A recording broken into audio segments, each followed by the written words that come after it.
সবাইকে অনেক শুভেচ্ছা ও ভালোবাসা জানিয়ে আজকে আমরা হাজির হয়েছি সরলরেখার একেবারে শেষ টপিকস নিয়ে তোমাদের সামনে আলোচনা করার জন্য।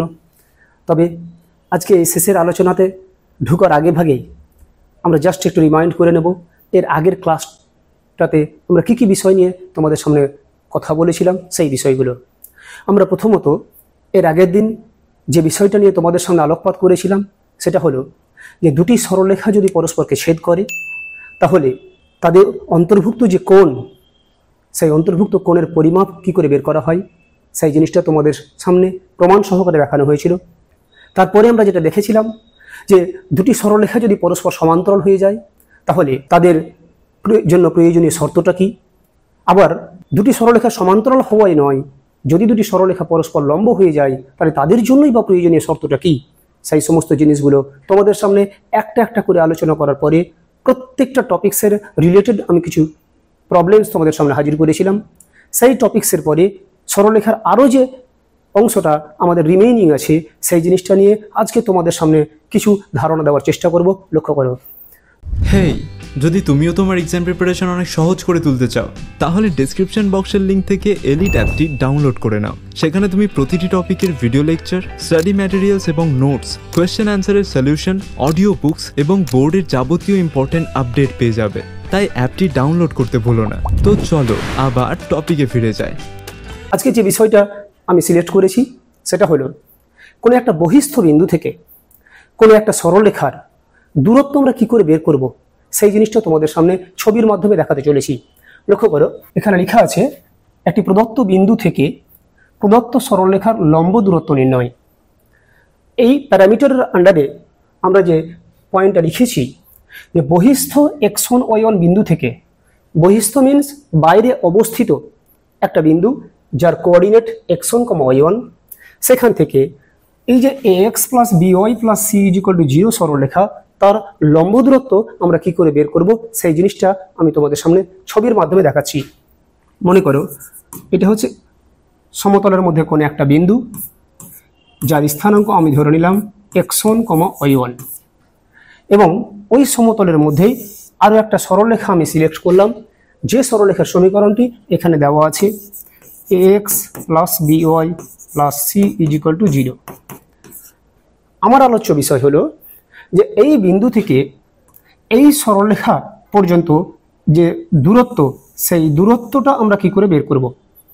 আমরা এর আগে এই রিলেটেড একটা উপপাদ্য ক্লাস 8-এ পড়েছিলাম যে কোনো একটা বহিস্থ বিন্দু থেকে একটা নির্দিষ্ট সরলরেখা পর্যন্ত যত সরলরেখা আমরা টানতে পারি সমস্ত সরলরেখাগুলোর মধ্যে সেই সরলরেখাটা হচ্ছে সবচেয়ে কাছের, সবচেয়ে নিকটতম যে সরলরেখাটা একেবারে ওই বিন্দু থেকে ওই সরলরেখার উপর লম্বালম্বিভাবে টানা হয়।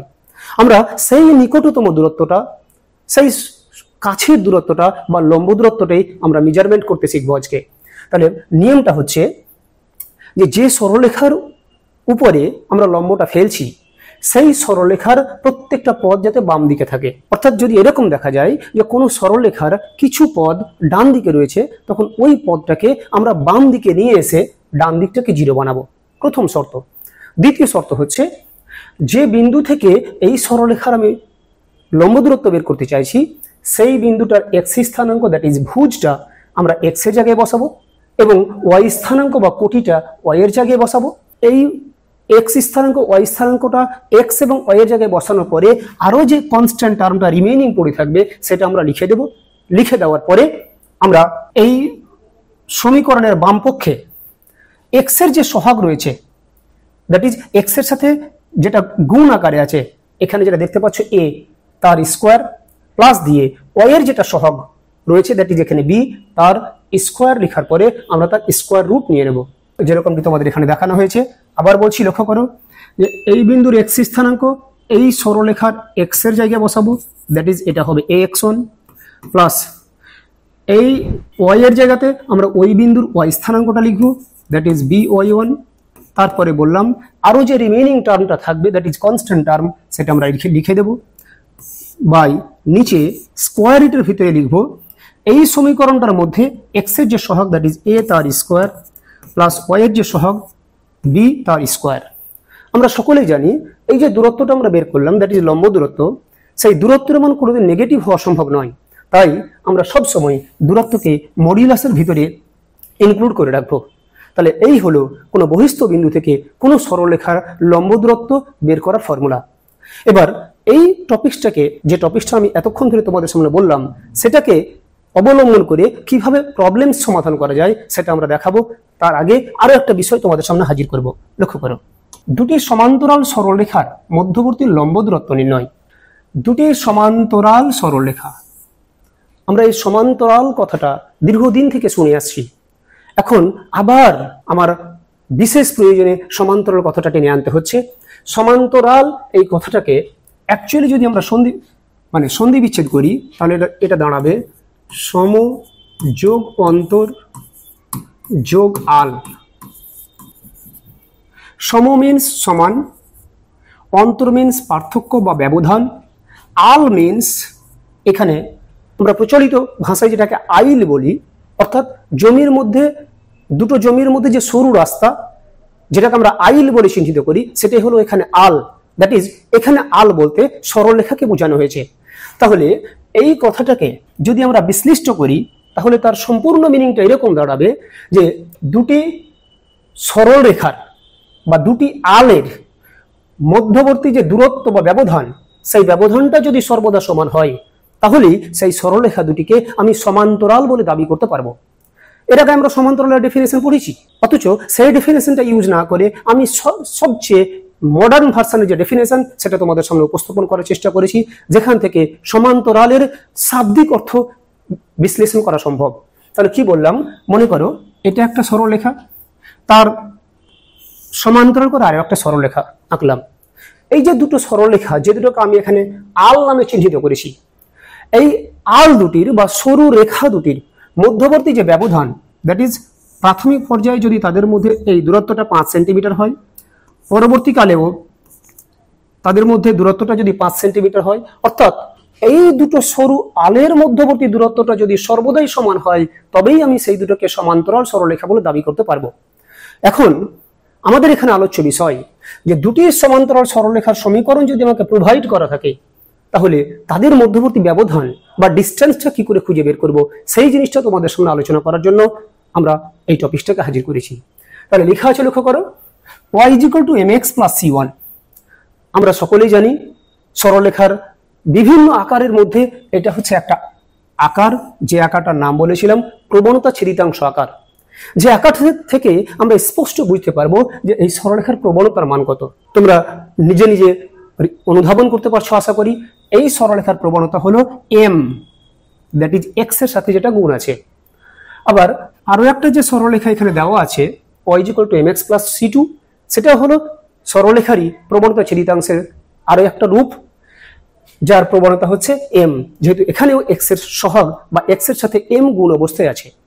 তাহলে এই যে দুটি সরলরেখার সমীকরণ দেওয়া আছে, সেই সরলরেখা দুটোরই প্রবণতা কিন্তু সেম, যার মানটা এখানে m। আমরা এর আগের দিন প্রমাণ করে দেখেছিলাম যে দুটি সরলরেখা পরস্পর সমান্তরাল হবে যদি তাদের প্রবণতাগুলির মান পরস্পর সমান হয়। যেহেতু এখানে প্রথম সরলরেখার প্রবণতা m, দ্বিতীয় সরলরেখার প্রবণতা m, সুতরাং আমরা বলতেই পারি এই সরলরেখা দুটি পরস্পর সমান্তরাল। এখন এই যে সমান্তরাল দুটো সরলরেখার সমীকরণ দেওয়া আছে, তাদের মধ্যবর্তী দূরত্বটা আমরা খুঁজে বের করব। এখন লক্ষ্য করো, আমি এই বিষয়টা তোমাদের সামনে ছবি দিয়ে দেখানোর চেষ্টা করছি। মনে করো এটা হচ্ছে ভূমির সাথে সমান্তরাল একটা সরলরেখা, যেটাকে আমরা অনুভূমিক বা এক্স অক্ষ বলেছি। ভূমির সাথে লম্বালম্বিভাবে আরো একটা সরলরেখা, যেটাকে আমরা উল্লম্ব অক্ষ বা ওয়াই অক্ষ নাম দিয়েছি, এবং তাদের পয়েন্ট অফ ইন্টারসেকশনটাকে আমরা ও নাম দিয়েছি। এখন লক্ষ্য করো, এই যে প্রথম সরলরেখাটা y = mx + c1, সেই সরলরেখাটা মনে করো এইখানে, দ্যাট ইজ এটা হচ্ছে 1 নম্বর সরলরেখা।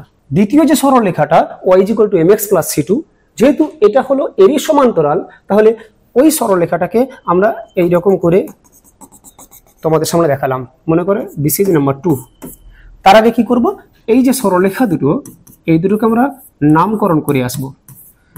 দিস ইজ নাম্বার 1 এবং y = mx + c2, this is number 2।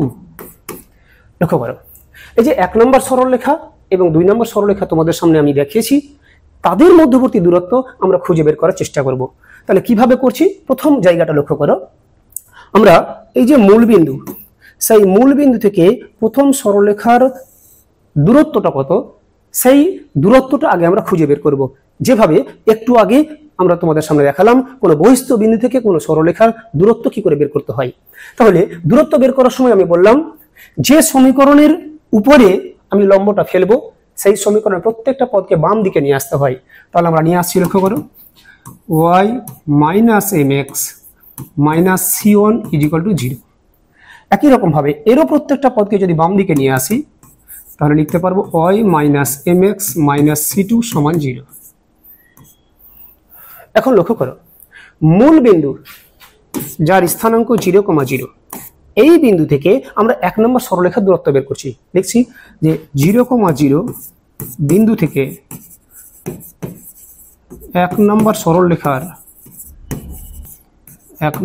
সরলরেখার লম্ব দূরত্ব। কি বললাম, যে বিন্দু থেকে আমি লম্বটা টানবো সেই বিন্দুর x স্থানাঙ্কটা ওর x এর জায়গায় বসাবো, y স্থানাঙ্কটা y এর জায়গায় বসাবো। তাহলে কি ঘটবে লক্ষ্য করো, এখানে আছে y এর মান এখানে 0 লিখলাম, মাইনাস m ইন্টু এখানে x আছে, x এর জায়গায় আমরা x স্থানাঙ্ক লিখবো, দ্যাট ইজ 0। তারপরে বললাম যে রিমেইনিং টার্ম বা কনস্ট্যান্ট টার্মটা থাকবে সেটা লিখে দেব। নিচে রুটের ভিতরে বলেছি x এর সহগ যেটা থাকবে, x এর সহগ এখানে মাইনাস m, তাহলে মাইনাস m তার স্কোয়ার প্লাস y এর সহগ দ্যাট ইজ এখানে 1 তার স্কোয়ার ইজ ইকুয়াল টু আমরা পেয়ে গেলাম এখানে 0, এটাও 0, তাহলে পড়ে থাকলো মাইনাস c1 বাই রুটের ভিতরে 1টা আগে লিখছি প্লাস মাইনাস m তার স্কোয়ার মানে m স্কোয়ার। তাহলে এই যে দূরত্বটা তোমরা ছবিতে দেখতে পাচ্ছ সেই দূরত্বের পরিমাণটা আমরা পেয়ে গেলাম minus c1 by root over of 1 plus m square. একই রকম ভাবে আমরা এই মূল বিন্দু থেকে 2 নম্বর সরলরেখার দূরত্বটা বের করব। এই যে এখান থেকে এই দূরত্বটুকু আমরা বের করব। তার মানে মূলবিন্দু থেকে আমরা 2 নম্বর সরলরেখার লম্ব দূরত্ব এইরকম নিয়ম অনুযায়ী বের করতে চাইছি। লিখছি আবার যে 0,0 বিন্দু থেকে 2 নম্বর সরলরেখার লম্ব দূরত্ব, যেরকম টেকনিক আমি এখানে মেনটেন করলাম সেই সেম টেকনিক এখানে প্রয়োগ করব। লক্ষ্য করো কি করব, যে এই যে সমীকরণের উপর আমি লম্ব টানছি সেই সমীকরণের x এর জায়গাতে x স্থানাঙ্কের মান দ্যাট ইজ 0, y এর জায়গাতে y স্থানাঙ্কের মান দ্যাট ইজ 0 বসাবো। তাহলে y এর জায়গাতে বসাচ্ছি 0 মাইনাস m ইন্টু 0, তারপর রিমেইনিং যে কনস্ট্যান্ট টার্ম সেটা লিখলাম মাইনাস c2, নিচে রুটের ভিতরে এখানে x এর সহগ মাইনাস m, তাহলে x এর সহগ মাইনাস m তার স্কোয়ার প্লাস y এর সহগ 1 তার স্কোয়ার। তাহলে কি পড়ে থাকলো 0, এটাও 0, তাহলে পড়ে থাকলো মাইনাস c2 বাই রুটের ভিতরে 1 প্লাস m স্কোয়ার। তাহলে আমরা দুটো দূরত্ব বের করে তোমাদের সামনে দেখালাম। প্রথম দূরত্বটা হলো মূলবিন্দু থেকে এতদূর পর্যন্ত দূরত্ব, দ্বিতীয় দূরত্বটা হলো মূলবিন্দু থেকে ঠিক এতদূর পর্যন্ত দূরত্ব। এখন তোমরা লক্ষ্য করো টোটাল দূরত্বটা জানি, আবার এই দূরত্বটুকু জানি। তাহলে এই সমান্তরাল সরলরেখা দুটির মধ্যবর্তী যদি দূরত্ব বের করতে চাই নিশ্চয়ই প্রথমটা থেকে আমাকে দ্বিতীয়টা বিয়োগ করতে হবে। তাহলে আমরা সেই জিনিসটি করছি যে অতএব 1 ও 2 সমান্তরাল সরলরেখা দুটির মধ্যবর্তী দূরত্ব সমান প্রথমটা থেকে আমরা দ্বিতীয়টা বাদ দিয়ে দেব। তাহলে পরের লাইনে চলে যাচ্ছি, লক্ষ্য করো, অতএব প্রদত্ত সমান্তরাল সরলরেখা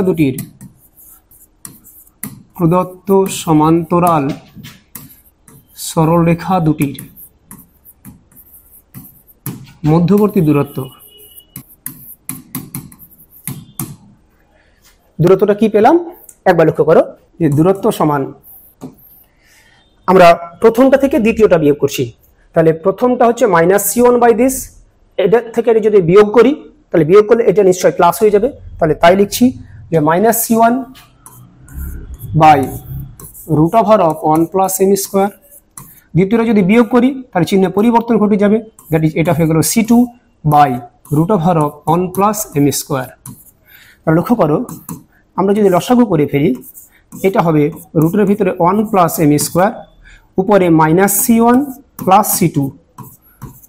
এটাকে যদি আরো একটু সহজ করে লিখি, প্লাস ভ্যালুটা আগে লিখছি c2 মাইনাস c1 বাই রুটের ভিতরে 1 প্লাস এম স্কোয়ার। এই হলো দুটি সমান্তরাল সরলরেখার মধ্যবর্তী দূরত্ব। কিন্তু এখানে একটা প্রসঙ্গ বিচার করার রয়েছে, সেই প্রসঙ্গটা হলো কি, যে আমরা এই 1 নম্বর এবং 2 নম্বর যে সরলরেখা দুটির মধ্যবর্তী দূরত্ব বের করলাম, যে সরলরেখা দুটিকে আমরা মূলবিন্দুর একই দিকে রেখেছিলাম, আমরা কিন্তু এখনো পর্যন্ত এই বিষয়টা তোমাদের সামনে উপস্থাপন করিনি যে এই সরলরেখা দুটো কি আদৌ মূলবিন্দুর একই দিকে থাকবে না তারা মূলবিন্দুর বিপরীত দিকে থাকবে, সেটা কিন্তু তোমাদের সামনে বলিনি। এবার ওই জায়গাটা ক্লিয়ার করে এই সরলরেখা দুটির মধ্যবর্তী দূরত্ব আবার মডিফিকেশন করে তোমাদের সামনে হাজির করব। লক্ষ্য করো, আমরা এই যে সরলরেখা দুটির সমীকরণ দেওয়া আছে, সেই সরলরেখার সমীকরণ দুটি থেকে স্পষ্ট বুঝতে পারবো তারা মূলবিন্দুর একই দিকে আছে না বিপরীত দিকে আছে।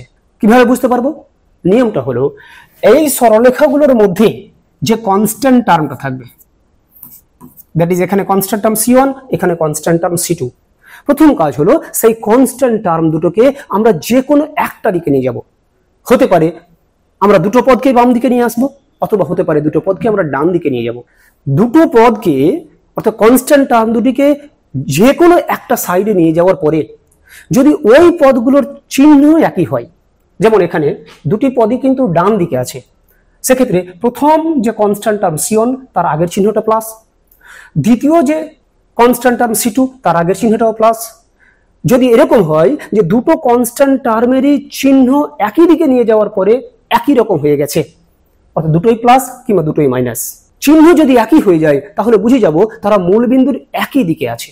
কিন্তু যদি উল্টো ঘটে, কিরকম, যে প্রদত্ত সরলরেখার সমীকরণ দুটির মধ্যে যে কনস্ট্যান্ট টার্মগুলো আছে সেই কনস্ট্যান্ট টার্মগুলোকে একই দিকে নিয়ে যাওয়ার পরে প্রথম যে কনস্ট্যান্ট টার্ম তার চিহ্ন যেটা থাকবে, দ্বিতীয় যে কনস্ট্যান্ট টার্ম তার চিহ্নের যদি উল্টোটা হয়ে যায়, বিপরীত যদি হয়ে যায়, তার মানে বুঝে যাব ওই সরলরেখা দুটি মূলবিন্দুর বিপরীত দিকে অবস্থান করছে। তাহলে সমান্তরাল সরলরেখা দুটি মূলবিন্দুর একই দিকে না বিপরীত দিকে, এটা বোঝার উপায়টা হলো কি বললাম, আমরা তাদের কনস্ট্যান্ট টার্মের চিহ্নগুলো দেখব কখন, যখন তারা কোন একটা সাইডে থাকবে, হয় বাম দিকে না হলে ডান দিকে। এই কথাটা কিন্তু খেয়াল রাখতে হবে। একই দিকে নিয়ে আসার পরে তাদের চিহ্ন যদি একই হয় তার মানে তারা মূলবিন্দুর একই দিকে থাকবে, চিহ্নগুলো যদি বিপরীত হয়ে যায় তাহলে তারা মূলবিন্দুর বিপরীত দিকে থাকবে। এখন তোমাদের মনে হচ্ছে যে স্যার সমান্তরাল সরলরেখা দুটির মধ্যবর্তী দূরত্ব তো বেরিয়ে গেল, তাহলে তারা মূলবিন্দুর একই দিকে আছে না বিপরীত দিকে আছে, এটা আমাদের জানার বা কি প্রয়োজন? হ্যাঁ, অবশ্যই জানা প্রয়োজন আছে। কেন, সেই জিনিসটা তোমাদের সামনে বলবো। লক্ষ্য করো, আমরা যে সরলরেখার সমীকরণ দুটো এখানে তোমাদের দেখিয়েছি তাদেরকে কিন্তু মূলবিন্দুর একই দিকে দেখিয়েছি। যদি এই সরলরেখা দুটো একই দিকে না থেকে বিপরীত দিকে থাকতো, দ্যাট ইজ 1 নম্বর সরলরেখাটা এখানেই আছে, 2 নম্বর সরলরেখাটা যদি এই পজিশনে থাকতো, আমি তোমাকে ছবিতে দেখাই তাহলে বোঝা যাবে যে সরলরেখা দুটি যদি এরকম হতো, this is axis of X, axis of Y, this is origin, এটা মনে করো 1 নম্বর সরলরেখা, আর এটা মনে করো 2 নম্বর সরলরেখা। তাহলে এই যে দুটি সরলরেখা যারা পরস্পর সমান্তরাল কিন্তু তারা মূলবিন্দুর বিপরীত দিকে অবস্থান করছে, এখন তাদের মধ্যবর্তী দূরত্ব যদি বের করতে চাই তাহলে লক্ষ্য করো, মূলবিন্দু থেকে আমরা প্রথম সরলরেখার দূরত্বটা অলরেডি বের করে রেখেছি, আবার মূলবিন্দু থেকে 2 নম্বর সরলরেখাটার মধ্যবর্তী দূরত্ব বের করে রেখেছি। এখন যদি তাদের মানে মধ্যবর্তী যে দূরত্ব সেই দূরত্বটা বের করতে চাই তাহলে কিন্তু এখানে যেমন প্রথমটা থেকে দ্বিতীয়টা বিয়োগ করলাম সেই রকমটি করলে চলবে না, তাদের মধ্যবর্তী দূরত্ব বের করার জন্য এখন এই দুই দূরত্বকে যোগ করা লাগবে। আশা করি বুঝতে পেরেছো যে কেন মূলবিন্দু একই দিকে কিংবা বিপরীত দিকে থাকার উপরে এতটা এমফাসাইজ আমি করতে চাইছি। তাহলে চলে আসি, এখন যে কথাটা এখানে বলেছি যে প্রদত্ত সমান্তরাল সরলরেখা দুটির মধ্যবর্তী দূরত্ব, সেই দূরত্বটা কিন্তু প্রয়োগ করব যখন তারা মূলবিন্দুর একই দিকে থাকবে। আর এখন যেটা দেখাতে চাইছি যে সরলরেখা দুটি যদি মূলবিন্দুর বিপরীত দিকে থাকে তখন তাদের মধ্যবর্তী দূরত্ব প্রয়োগ করব কখন, যখন তারা বিপরীত দিকে থাকবে। তাহলে লক্ষ্য করো যে আবার প্রদত্ত সমান্তরাল সরলরেখা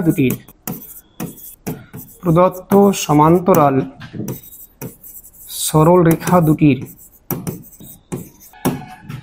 মধ্যবর্তী দূরত্ব, এই ক্ষেত্রে কি বললাম যে প্রথম যে দূরত্ব দ্যাট ইজ যেটা ছিল -c1 √1 + m², তার সাথে যোগ করব, এখানে যদি যোগ করি এই যে দ্বিতীয় দূরত্বটা আমরা বের করেছি -c2 বাই রুটের ভিতরে 1 প্লাস এম স্কোয়ার। তাহলে এখন যদি আমরা লসাগু বানিয়ে দিই তাহলে পড়ে থাকবে রুটের ভিতরে 1 প্লাস এম স্কোয়ার, উপরে -c1 -c2, কিংবা আরো সহজ করে বলতে গেলে উপর থেকে মাইনাস কমন নিয়ে নিলে c1 প্লাস c2 বাই রুটের ভিতরে 1 প্লাস এম স্কোয়ার। তাহলে দুটি সমান্তরাল সরলরেখার মধ্যবর্তী দূরত্ব আমরা দুই রকম পেলাম। একবার পেয়েছি c2 minus c1 by this, একবার পেয়েছি এই যে তাদের যোগফল বাই নিচেরটা। তাহলে কখন কোনটা প্রয়োগ করব সেটা আশা করি তোমরা বুঝতে পারছো।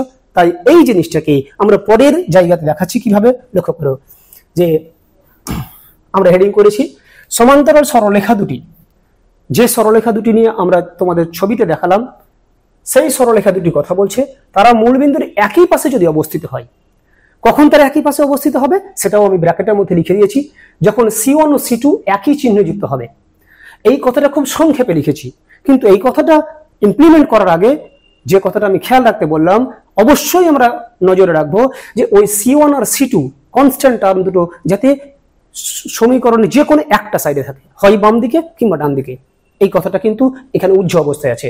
তাহলে হচ্ছে c1 আর c2 একই দিকে নিয়ে আসার পরে যদি একই চিহ্নযুক্ত হয়ে যায় তাহলে তাদের মধ্যবর্তী দূরত্ব আমরা কি দেখালাম, লক্ষ্য করো আমরা দেখালাম যদি একই দিকে থাকে তাহলে c2 মাইনাস c1 বাই রুটের ভিতরে 1 প্লাস এম স্কোয়ার।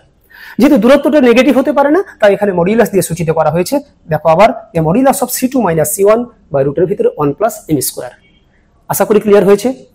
এরপরে আরো একটা পার্ট আছে, সেই পার্টটা হচ্ছে এরকম, সমান্তরাল সরলরেখা দুটি মূলবিন্দুর বিপরীত দিকে যদি অবস্থিত হয়। সেটাও বললাম তোমাকে যে কখন সরলরেখা দুটি মূলবিন্দুর বিপরীত দিকে থাকবে, যখন কনস্ট্যান্ট টার্ম দুটিকে সমীকরণটির একই দিকে নিয়ে আসার পরে তাদের কনস্ট্যান্ট টার্মগুলোর চিহ্ন যদি বিপরীত হয়ে যায় তাহলে তার বিপরীত দিকে থাকবে। তখন তাদের মধ্যবর্তী দূরত্ব কি লিখেছি, modulus of c1 plus c2 by রুটের ভিতরে 1 প্লাস এম স্কোয়ার। আমি কিন্তু সেটাই প্রমাণ করেছি, লক্ষ্য করো এই যে এখানে c1 প্লাস c2 বাই রুটের ভিতরে 1 প্লাস এম স্কোয়ার। যেহেতু দূরত্ব কোনোদিন নেগেটিভ হতে পারে না তাই মাইনাসটাকে ক্যান্সেল করে আমরা মডিউলাস দিয়ে দিয়েছি। তাহলে দুটি সমান্তরাল সরলরেখার মধ্যবর্তী দূরত্ব যে দুটি ভিন্ন অবস্থায় আমাদের সামনে থাকতে পারে, দুটি অবস্থায় আমরা তোমাদের সামনে চিত্র সহকারে বিস্তারিত ব্যাখ্যা করলাম। এবারে চলে আসি যে ঘটনা দুটি আমরা আলোচনা করলাম তাদেরকে কি করে অঙ্কের মাধ্যমে প্রয়োগ করা হয় সেই বিষয়টা। একটি সরলরেখার অক্ষ দুটির ওপর ছেদিতাংশ যথাক্রমে এ ও বি। তারপরে বলছে মূলবিন্দু থেকে সরলরেখাটির ওপর অঙ্কিত লম্বের দৈর্ঘ্য যদি পি হয় তাহলে প্রমাণ করো এটা। প্রথম যে ভাষাটা আমরা দেখতে পাচ্ছি সেই ভাষাটা আমরা এর আগের ক্লাসে আলোচনা করেছিলাম, আবার তোমাদের সামনে বলছি। যখনই সরলরেখা চ্যাপ্টারে লেখা থাকবে যে কোনো সরলরেখা অক্ষ দুটির উপর কোনো না কোনো দৈর্ঘ্য ছিন্ন করে, যেমনটি এখানে অক্ষ দুটির উপর ছেদিতাংশ এ আর বি বলা আছে, তখনই কিন্তু আমরা সরলরেখার ছেদিতাংশ আকারটাকে চয়েস করব। তাহলে দেখছি যে সরলরেখাটা অক্ষ দুটির উপর এ এবং বি দৈর্ঘ্য ছিন্ন করেছে সেই সরলরেখার সমীকরণটি হলো, মনে করি প্রদত্ত সরলরেখাটি হলো x by A plus Y by B is equal to 1। আমরা এটা দেখেছি সরলরেখার ছেদিতাংশ আকারে যে x এর নিচে যেটা থাকে সেটা হলো x অক্ষের ছেদিতাংশ, y এর নিচে যেটা থাকে সেটা হলো y অক্ষের ছেদিতাংশ। তার মানে x অক্ষের ছেদিতাংশ a, y অক্ষের ছেদিতাংশ হলো b, এবং এটাই কিন্তু প্রথম লাইনে ভাষার মাধ্যমে বলে দেওয়া আছে।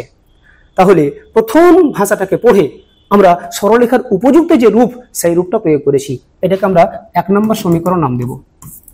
এরপরে কি বলা আছে, মূলবিন্দু থেকে, মূলবিন্দু দ্যাট ইজ তার স্থানাঙ্ক আমরা সকলেই জানি 0,0।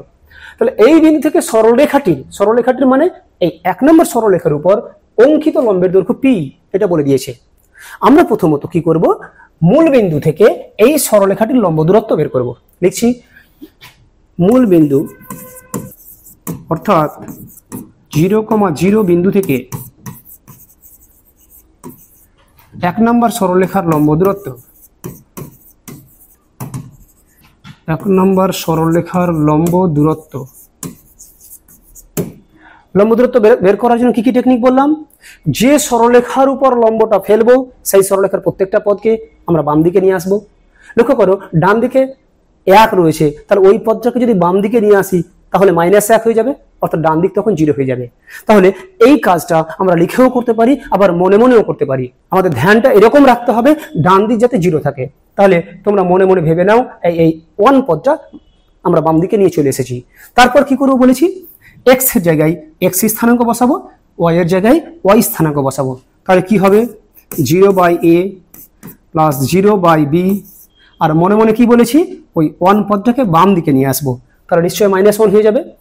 নিচে রুটের ভিতরে বলেছি x এর সহগ, মানে x এর সাথে যেটা গুণ আছে, কি গুণ আছে 1/a, তাহলে তার পুরোটার স্কোয়ার মানে 1/a স্কোয়ার, প্লাস y এর সহগ দ্যাট ইজ y এর সাথে কি গুণ আছে 1/b, তার স্কোয়ার যদি করি 1/b স্কোয়ার, আর তার মডিউলাস বলেছিলাম।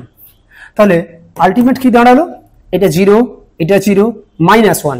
তাহলে মডের ভিতরে যদি মাইনাসও থাকে তাহলে সেটা প্লাস হয়ে যায়, তাহলে এটা হয়ে গেল 1। নিচে রুটের ভিতরে 1/a square plus 1/b square. তাহলে আমরা ক্যালকুলেশন করে পেলাম যে মূল বিন্দু থেকে সরল রেখাটির উপর অঙ্কিত লম্বের দৈর্ঘ্য এই যে এটা, আর ওরা বলে দিল অঙ্কিত লম্বের দৈর্ঘ্যটা p। তার মানে নিশ্চয়ই এই p ইজ ইকুয়াল টু এটা হবে। তাহলে ওটাই লিখছি যে according to question p is equal to 1 রুটের ভিতরে 1/a square plus 1/b square.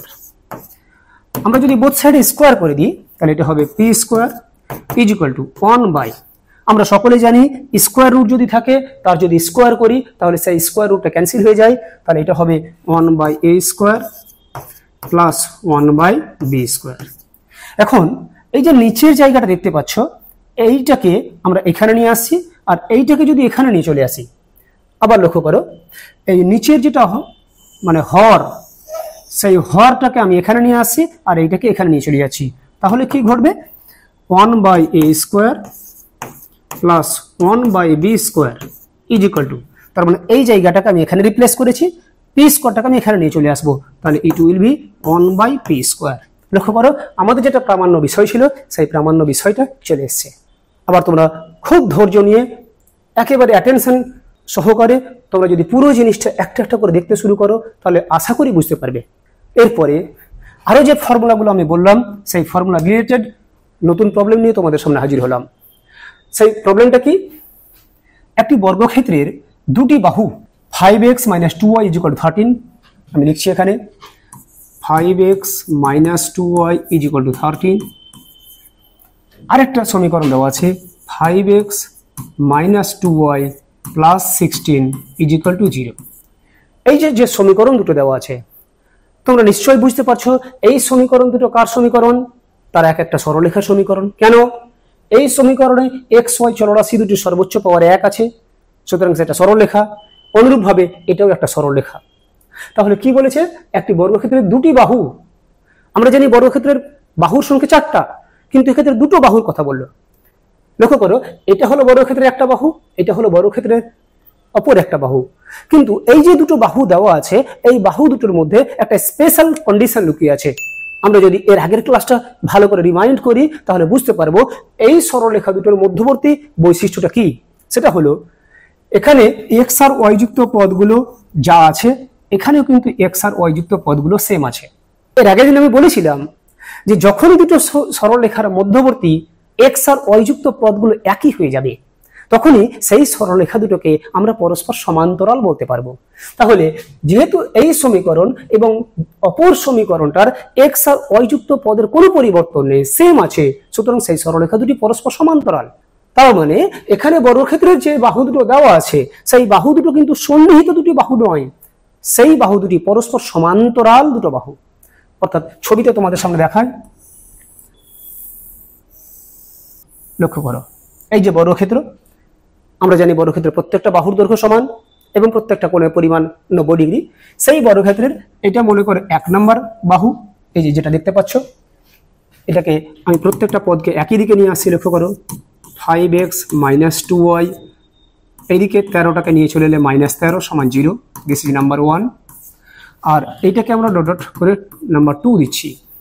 আমি বললাম এই 1 নম্বর আর 2 নম্বর সরলরেখা যেহেতু পরস্পর সমান্তরাল, তাহলে এই বাহুটাকে যদি আমি 1 নম্বর সরলরেখা হিসেবে দাবি করি তাহলে নিশ্চয় এটা কিন্তু 2 নম্বর সরলরেখা হবে না, কিংবা এটাও 2 নম্বর সরলরেখা হবে না, 2 নম্বর সরলরেখা কোনটা হবে? ঠিক তার সমান্তরাল যে বাহুটা সেটা হচ্ছে 2 নম্বর। এই কথাটা আমাকে বুঝে নিতে হবে। এখানে বর্গক্ষেত্রের দুটো বাহুর সমীকরণ দেওয়া আছে, তার মানে যে কোনো দুটি বাহুকে আমরা র্যান্ডামলি কনসিডার করতে পারবো না, কেননা সরলরেখা দুটির মধ্যে যে বিশেষ বৈশিষ্ট্য অন্তর্নিহিত অবস্থায় আছে সেটা আমাকে অনুধাবন করতে হবে। তারপরেই কিন্তু আমরা বুঝতে পারবো যে বর্গক্ষেত্রের কোন বাহু দুটোর সমীকরণ এখানে দেওয়া আছে। এখন কি বলেছে আমাদের? সরলরেখার দুটি অংশ হলে, মানে এই বর্গক্ষেত্রের যে দুটো বাহু, সেই বাহু দুটো যদি 1 নম্বর আর 2 নম্বর সরলরেখা দুটি অংশ হয়, তাহলে বর্গক্ষেত্রের বাহুর দৈর্ঘ্য কত? আচ্ছা লক্ষ্য করো, এই বর্গক্ষেত্রের বাহুর দৈর্ঘ্য যদি বের করতে চাই, তাহলে অ্যাকচুয়ালি এই 1 নম্বর আর 2 নম্বরের যে মধ্যবর্তী দূরত্ব, এই দূরত্বটা নিশ্চয়ই এর সাথে সমান, আর এটা মানেই হলো ওই বর্গক্ষেত্রের বাহুর দৈর্ঘ্য। তাহলে অ্যাকচুয়ালি এই বর্গক্ষেত্রটা বাহুর দৈর্ঘ্য বের করতে গেলে এই 1 নম্বর আর 2 নম্বর যে সমান্তরাল সরলরেখা দুটি দেওয়া আছে তাদের মধ্যবর্তী দূরত্ব আমাকে বের করতে হবে। আশা করি ক্লিয়ার হয়েছে যে বর্গক্ষেত্রের বাহুর দৈর্ঘ্য বের করা বলতে অ্যাকচুয়ালি আমাদের কি বের করতে বলেছে। তাহলে এই 1 নম্বর এবং 2 নম্বর সরলরেখা দুটির মধ্যবর্তী দূরত্ব এখন আমরা বের করব, এটাই আমাদের প্রবলেম। তো আমরা একটু আগে যে বিষয়টা আলোচনা করলাম, যখনই দুটি সমান্তরাল সরলরেখার মধ্যবর্তী দূরত্ব বের করব, তখন আগে আমরা কনসিডার করব যে সেই সরলরেখা দুটি মূলবিন্দুর একই দিকে আছে না বিপরীত দিকে আছে। সেটা কি করে বুঝবো বলেছি? কনস্ট্যান্ট টার্মটার চিহ্ন লক্ষ্য করে। কিন্তু তার আগে খেয়াল রাখতে বলেছি যাতে করে কনস্ট্যান্ট টার্মগুলো যে কোনো একটা সাইডে থাকে। সেক্ষেত্রে লক্ষ্য করো, 1 নম্বর সমীকরণের কনস্ট্যান্ট টার্মটা ডান দিকে ছিল, কিন্তু আমি বাম দিকে নিয়ে চলে এসেছি। তার কারণটাই কি, যে এই 2 নম্বর সমীকরণে যে কনস্ট্যান্ট টার্মটা ছিল সেটা কিন্তু বাম দিকে ছিল। ওই দিকে লক্ষ্য রেখে আমি দুটো কনস্ট্যান্ট টার্মটাকে বাম দিকে করে দিয়েছি। এখন লক্ষ্য করো, 1 নম্বর সরলরেখার মধ্যে যে কনস্ট্যান্ট টার্মটা, সেই কনস্ট্যান্ট টার্মের চিহ্ন কি আছে না, তো নেগেটিভ। আবার 2 নম্বর সরলরেখাতে কনস্ট্যান্ট টার্মটা কি আছে? সেই কনস্ট্যান্ট টার্মটার চিহ্ন আছে পজিটিভ। তাহলে চিহ্ন নিশ্চয়ই বিপরীতমুখী আছে। যদি চিহ্ন বিপরীত হয় তাহলে তারা মূলবিন্দুর একই দিকে না বিপরীত দিকে? আমি বললাম তারা মূলবিন্দুর বিপরীত দিকে অবস্থান করবে। আর মূলবিন্দু যদি বিপরীত দিকে অবস্থান করে, তার জন্য যে ফর্মুলা সেটা আমরা দেখিয়েছি তোমাদের সামনে, দরকার হলে আবার দেখাবো, যে যদি সরলরেখা দুটি মূলবিন্দু বিপরীত দিকে অবস্থান করে তাহলে তাদের মধ্যবর্তী দূরত্ব বের করতে গেলে যোগ করতে হয়। আর যদি তারা মূলবিন্দুর একই দিকে থাকে তাহলে তাদের মধ্যবর্তী দূরত্ব বের করার জন্য কি করতে হয়? বিয়োগ করতে হয়। তাহলে আমরা এই সরলরেখা দুটি যেহেতু মূলবিন্দুর বিপরীত দিকে আছে তাই তাদের যোগ করব। তাহলে লিখছি অতএব 1 ও 2 সমান্তরাল সরলরেখা দুটির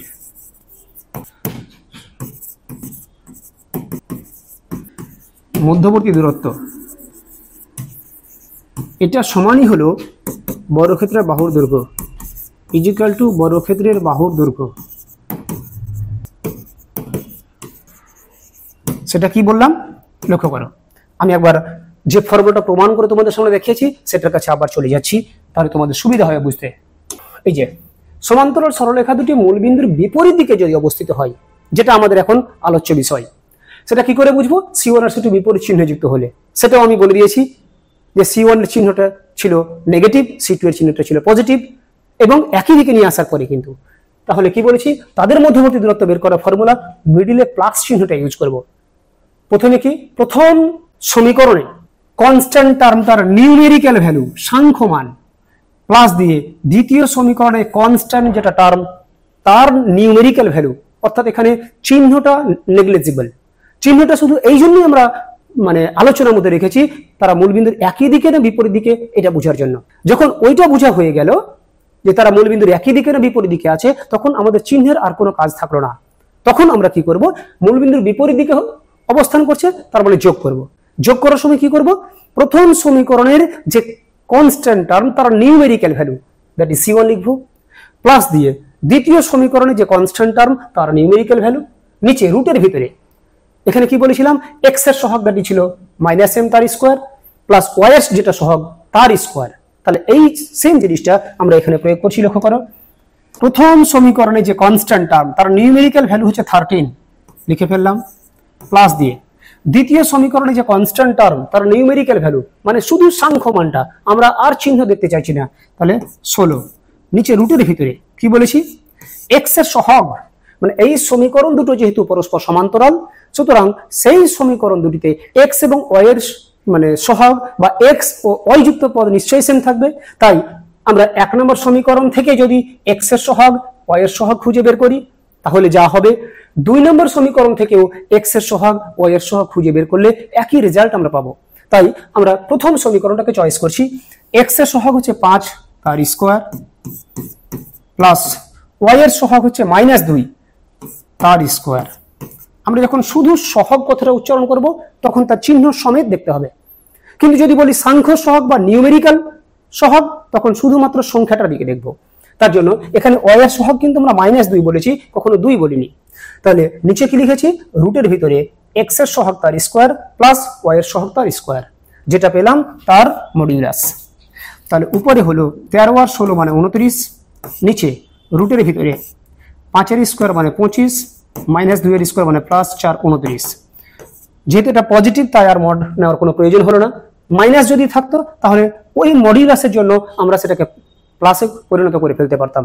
তাহলে উপরে 29 আর নিচে √29, কাটাকুটি যদি আমরা করি তাহলে উপরে একটা √29 পড়ে থাকবে, এত একক। তাহলে আমরা পেয়ে গেলাম এই যে 1 নম্বর ও 2 নম্বর সরলরেখা দুটি দেওয়া ছিল, যারা ছিল বর্গক্ষেত্রের দুটি বিপরীত বাহু, তাদের মধ্যবর্তী দূরত্ব, যে দূরত্বটা আমি এখানে লম্বালম্বী ভাবে এঁকেছি তোমাদের সামনে, আর এই যেটা লম্বালম্বী সরলরেখা আমি এঁকেছি সেটাই কিন্তু বর্গক্ষেত্রের এই বাহুটার সাথে সমান। আর এই বাহুটা মানে হলো বর্গক্ষেত্রের যে কোনো বাহুর দৈর্ঘ্য, তাই এখানে লিখেছি বর্গক্ষেত্রের বাহুর দৈর্ঘ্যটা কত, √29 একক। তাহলে আশা করি বুঝতে পারছো যে দুটি সমান্তরাল সরলরেখার মধ্যবর্তী দূরত্ব বের করার জন্য কি কি ফর্মালিটিস মেনটেন করা দরকার। আবার আমি রিমাইন্ড করাচ্ছি তোমাদের, প্রথমত সরলরেখা দুটির প্রত্যেকটা কনস্ট্যান্ট টার্মকে আমরা একই দিকে নিয়ে আসার চেষ্টা করব। একই দিকে নিয়ে আসার পরে দেখব কনস্ট্যান্ট টার্মগুলির চিহ্ন একই রকম না বিপরীত রকম। যদি একই রকম থাকে তার মানে তারা মূল বিন্দুর একই দিকে আছে, অর্থাৎ তাদের মধ্যবর্তী দূরত্ব বের করার সময় বিয়োগ করতে হবে।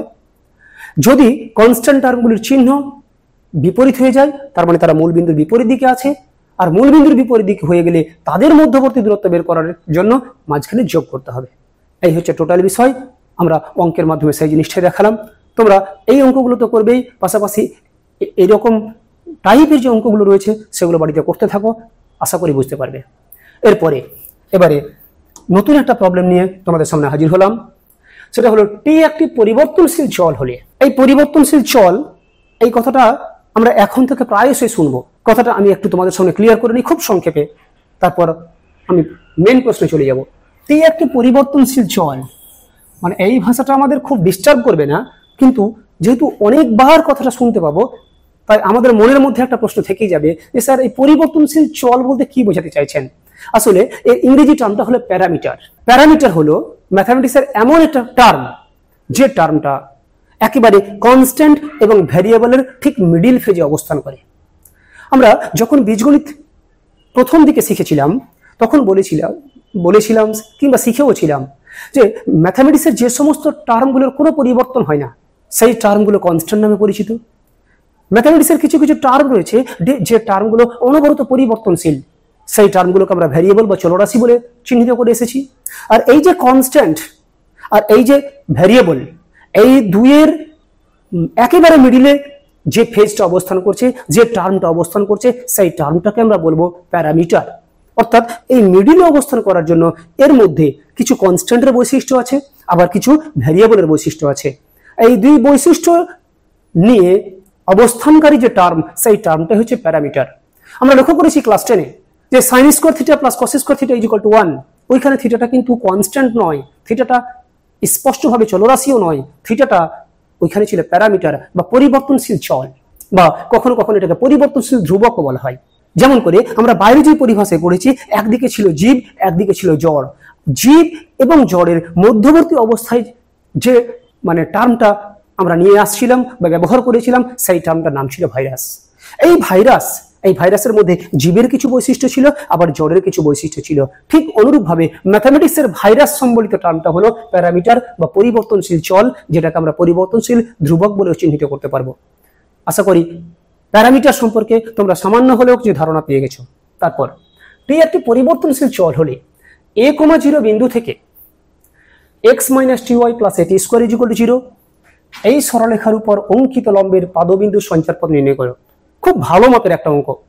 আমরা a,0 বিন্দুটাকে এইখানে লোকেট করলাম এবং এই যে সমীকরণটা দেওয়া আছে, আমরা এই সমীকরণটা আশা করি বলতে পারবো যেটা মানে কি ধরনের সমীকরণ। সেটা হলো এটা একটা সরলরেখার সমীকরণ। সেই সরলরেখার সমীকরণটাকে আমি এখানে চিহ্নিত করলাম x - ty plus at square is equal to 0। তাহলে এই বিন্দু থেকে এই সরলরেখার উপর একটা লম্ব টানা হয়েছে। ওই লম্বটা সরলরেখাটাকে যে বিন্দুতে ছেদ করলো, সেই ছেদ বিন্দুটাকে আমি বলেছিলাম এর আগের ক্লাসেও, সেই বিন্দুটাকে বলা হবে ওই লম্বের পাদবিন্দু বা ফুট অফ দি পারপেন্ডিকুলার। এই পাদবিন্দুর যে লেখা আছে, ওই সরলরেখার উপর অঙ্কিত লম্বের পাদবিন্দুর সঞ্চারপথ নির্ণয় করো। এই যে পাদবিন্দুটা, সেই পাদবিন্দুর সঞ্চারপথ আমরা নির্ণয় করব। এটাই হচ্ছে আমাদের প্রবলেমস।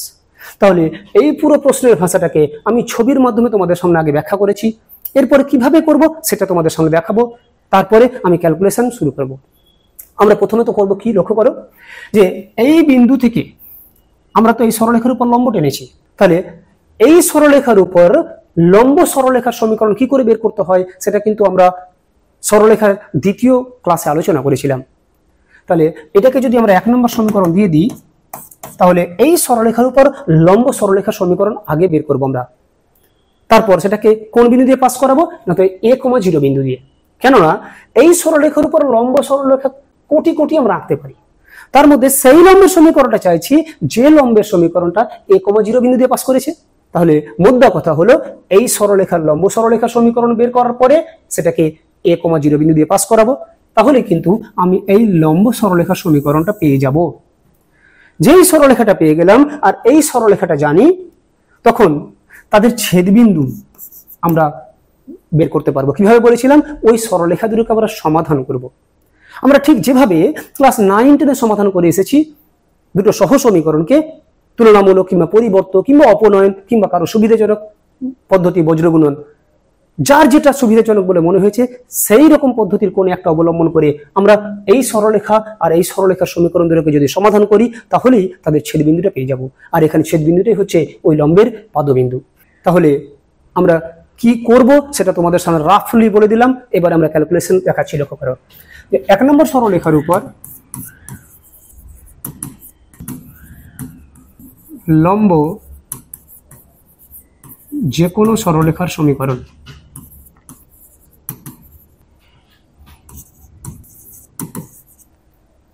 কি বলেছিলাম, কোনো একটা সরলরেখার লম্ব সরলরেখার সমীকরণ বের করার জন্য 3টে রীতির কথা বলেছিলাম। আশা করি তোমাদের মনে পড়ে যাবে। ভালো করে খেয়াল রেখো যে এক্স আর ওয়াই যুক্ত পদের যে সাংখ্য সহগ, সেই সাংখ্য সহগগুলি পারস্পরিক পরিবর্তন করতে হয়। এখানে এক্স এর সাংখ্য সহগ কিছু নেই, মানে 1 আছে। ওয়াই এর সাংখ্য সহগ আছে টি।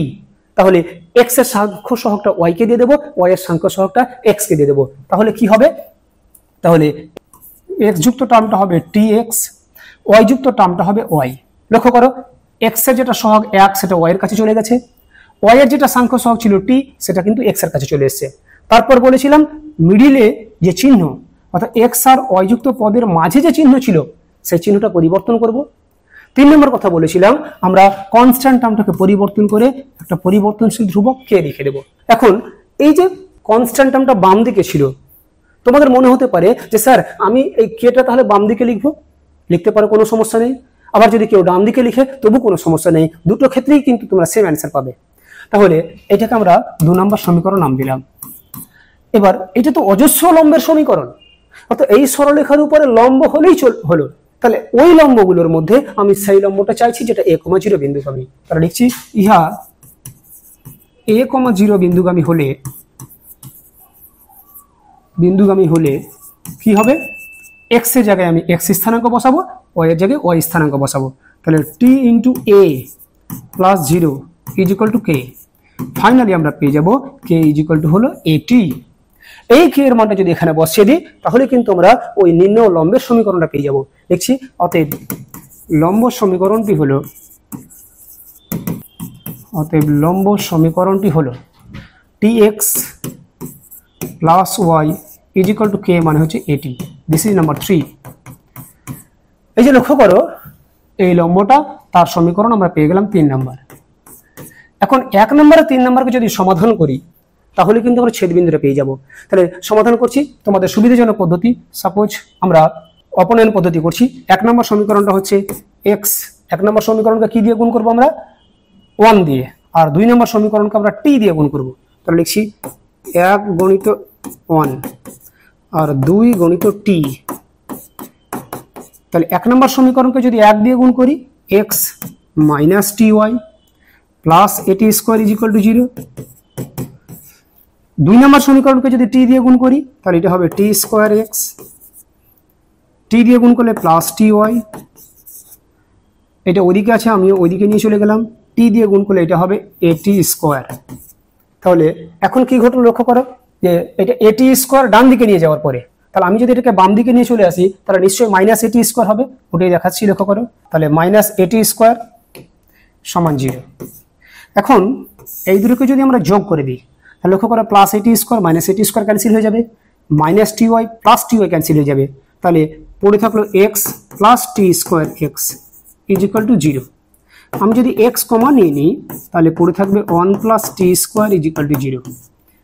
Finally x is equal two বলতে পারবো 0/1 প্লাস t স্কোয়ার, তার মানে 0। তাহলে x এর ভ্যালু কত পেলাম? 0। এই ভ্যালুটা যে কোনো একটা সমীকরণে যদি আমরা বসিয়ে দিই তাহলে কিন্তু y এর মানটা পেয়ে যাব। লিখছি 3 থেকে পাই, 3 থেকে পাই মানে 3 নম্বর সমীকরণে x এর ভ্যালুটা 0 বসিয়ে দেবো।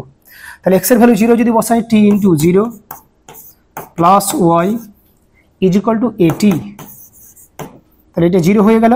তাহলে ফাইনালি পড়ে থাকলো y is equal two t। তাহলে আমরা এই 1 নম্বর আর 3 নম্বরকে সমাধান করে যে ছেদবিন্দুটা এখানে দেখিয়েছি সেই ছেদবিন্দুর স্থানাঙ্ক কি পেলাম? x এর মান 0 আর y এর মান হলো at।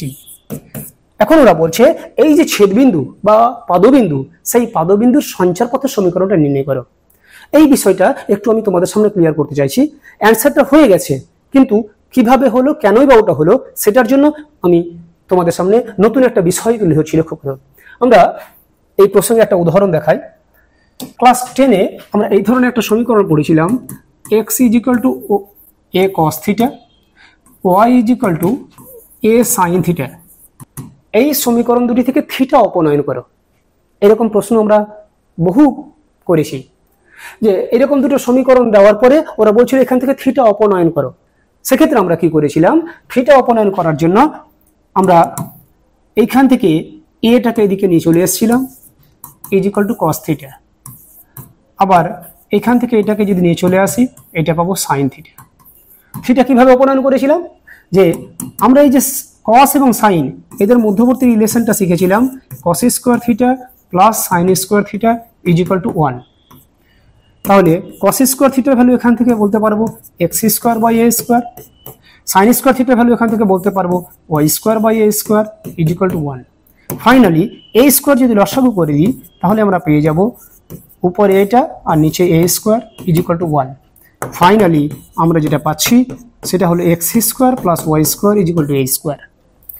এটা আমাদের আলোচ্য বিষয় নয়, কিন্তু এই উদাহরণটা টেনে আনার যুক্তিটা কি সেটা আমি তোমাদের সামনে ব্যাখ্যা করি। এই যে সমীকরণ দুটি দেওয়া ছিল, সেই সমীকরণ দুটি থেকে থিটা অপনয়ন করছিলাম, অর্থাৎ যেটা প্যারামিটার ছিল, যেটা পরিবর্তনশীল চল বা ধ্রুবক ছিল, সেই প্যারামিটারটাকে আমরা দূর করছিলাম। দূর করে কিন্তু আমরা এই রিলেশনটা পেয়েছিলাম। তার মানে এই সমীকরণ দুটি থেকে আমরা থিটাটাকে দূর করে যে সমীকরণটা পেয়েছিলাম সেটাই কিন্তু অ্যাকচুয়ালি ওই গতিশীল বিন্দুটার সঞ্চার পথ। তার মানে তোমাকে বোঝাতে চেয়েছি যে কোনো কিছুরই সঞ্চার পথের সমীকরণ বের করতে গেলে ওই সমীকরণের মধ্যে যে প্যারামিটারটা থাকে সেই প্যারামিটারকে এক্সক্লুড করতে হয়, সেটাকে বাদ দিতে হয়। তাহলে এখন যে বিষয়টা আমরা পেয়েছি, এই পাদবিন্দুর সঞ্চার পথের সমীকরণ, এর মধ্যে দুটো সমীকরণ আমরা পেয়েছি, একটা হলো x ইজ ইকুয়াল টু 0, একটা হলো y is equal two at। তাহলে এই যে দুটো সমীকরণ, সেই সমীকরণ দুটোর মধ্যে লক্ষ্য করো, এই সমীকরণের মধ্যে কিন্তু এই t বা প্যারামিটারটা কিন্তু রয়েই গেছে। তাহলে যেখানে প্যারামিটার থেকে যাবে সেটা কিন্তু আমাদের কাঙ্ক্ষিত সমীকরণ নয়।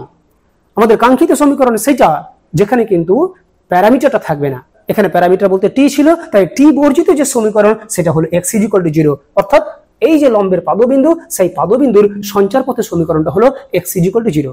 তাহলে আমরা এইভাবেই খেয়াল রাখবো যে কোনো গতিশীল বিন্দু সঞ্চার পথের সমীকরণ বের করতে গেলে যাতে সেখানে কোনো উপায়েই প্যারামিটার না থেকে যায়, প্যারামিটার বর্জিত সমীকরণটা আমাকে তৈরি করতে হবে। তাহলে লিখছি অতএব নিম্ন লম্বের পদবিন্দুর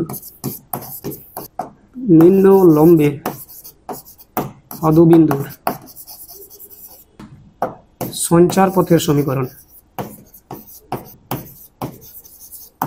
x = 0। আশা করি বুঝতে পেরেছ যে কেন x = 0 এটা হয়েছে। তাহলে আজকে যে বিষয়টা নিয়ে আলোচনা রেখেছিলাম সেটা হলো যে কোনো বহিস্থ বিন্দু থেকে কোনো সরলরেখার লম্ব দূরত্ব কি করে বের করতে হয়, সেটা তোমাদের সামনে ফর্মুলা দেখানোর পরে ওর করেসপন্ডিং অঙ্ক কিভাবে করতে হয় সেটাও দেখালাম। দুটি সমান্তরাল সরলরেখার মধ্যবর্তী দূরত্ব দুটো আলাদা আলাদা আঙ্গিকে হয়, দুটো আলাদা আলাদা ব্যাকগ্রাউন্ড রয়েছে, প্রত্যেকটা ব্যাকগ্রাউন্ড আলাদা আলাদা করে ব্যাখ্যা করেছি ছবির মাধ্যমে, তারপর তার ইমপ্লিমেন্ট দেখিয়েছি অঙ্কের মাধ্যমে। তারপরে এখন যেটা দেখালাম সেটা ওই রিলেটেডই অঙ্ক, কিন্তু এখানে এর আগের পর্বের যে আলোচনা সেই আলোচনাও এখানে প্রয়োগ করতে হয়েছে। অর্থাৎ আমি এই অঙ্কটার মধ্যে দিয়ে দেখাতে চেয়েছি এর আগের ধারণাগুলো তোমাদের মানে মনে আছে কিনা, কিংবা এর আগের ধারণাগুলো যদি তোমরা মনে রাখতে না পারো তাহলে কিন্তু এই বিষয়গুলো মানে আমাদের কাছে অত সহজে বোধগম্য হবে না। তাই কোনো একটা জিনিস বুঝতে গেলে ধারাবাহিক যে আলোচনা চলে আসছে সেই প্রতিদিনকার আলোচনা তোমাদেরকে শুনতে হবে। এই জন্যই আমি এই ধরনের প্রবলেমটা তোমাদের সামনে হাজির করেছি। এরপরে এই সরলরেখার মানে আলোচনা আমরা শেষ করে ফেললাম, কিন্তু এর সঙ্গে রিলেটেড যে গুরুত্বপূর্ণ আরো কয়েকটা প্রশ্ন রয়েছে সেই প্রশ্নগুলো এর পরের ক্লাসে আলোচনা করে আমরা পুরো সরলরেখাটাকে এর পরের পার্টে শেষ করে দিয়ে নতুন চ্যাপ্টার ধরে ফেলবো। আজকে এইটুকুই, সুস্থ থেকো, ভালো থেকো। এই ধরনের এডুকেশনাল ভিডিও আরও দেখতে চ্যানেলটিকে সাবস্ক্রাইব করে এলিট পরিবারের মেম্বার হয়ে যাও। Thank you so much and always remember knowledge worth sharing.